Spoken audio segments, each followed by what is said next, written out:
बहुत लोक हनुमान चालीसा पढ़ुचंती आपण माने जानिचंती कि हनुमान चालीसा कौन हनुमान चालीसार तत्व कौन ताहार महिमा कौन भिडियोटी को शेष पर्यंत देखंतु आपण मानकु एही भिडियो रे मु संपूर्ण भाव हनुमान चालीसा कौन बोली बुझाई कहूछि सेथिमाई मु प्रत्येकटी भिडियो रे आपण मानकु हनुमान चालीसार चौपाईर अर्थ एवं हनुमान चालीसा कौन आपण मानकु बुझौछि काहे कि ना हनुमान चालीसा जदि आपण माने पढ़ुचंती तो तार अर्थ जे पर्यंत न बुझी पारिबे से पर्यंत आपण मानकु संपूर्ण फलप्रद मिलिबनी हनुमान चालीसार सेथिपाई आपण मानकु स्टेप बाय स्टेप प्रत्येकटी दोहा गुडी को आपण मानकु बुझाई कहूछि तो आम चैनल सहित जड़ित रुहतु एवं हनुमान चालीसा संपूर्ण भाव में जानतु। जय श्री राम सांग माने प्रथम तो आमे जानिबा दरकार हनुमान चालीसा कौन तो हनुमान चालीसा हेउछि एक भक्तिमूलक रचना जहाँकि श्री हनुमान जी को समर्पित एथिरे 40 टी चौपाई रहिछि एवं एहा मुख्यतः अवधि भाषा रे लेखा जाइछि।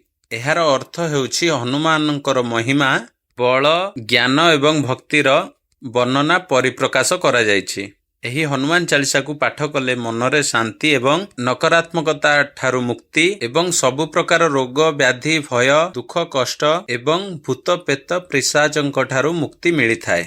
एही चालीसा को पाठ करिबा द्वारा आपण मानक जीवनरु सबु प्रकार कार्य सफल होबो एवं श्री हनुमान जी ठारू कृपा लाभ करिवे। सांग माने हनुमान चालीसार 5 नंबर दोहाटी एवं ता सहित अर्थटी कहूछि हाथ वज्र ओ ध्वजा विराजे कांधे मुंज नेउ साजे। एहार अर्थ हेउछि आपणकर एक हस्तरे वज्र अन्य हस्तरे ध्वजा विराजमान कांधरे पवित्र कुशर पवित्र शोभा पाउछि। हे महावीर आपणक चरण रे मोर शत शत कोटि प्रणाम। जय श्री राम सांग माने भिडियोटी जदि भलो लागि थाए लाइक शेयर कमेंट निश्चिंत करंतु एवं कमेंट माध्यम रे जणांतु आपण मानकु भिडियो केमिति लागुछि एवं भिडियो कमेंट रे जय श्री राम लिखिबा पई जमारू भूलिबेनी।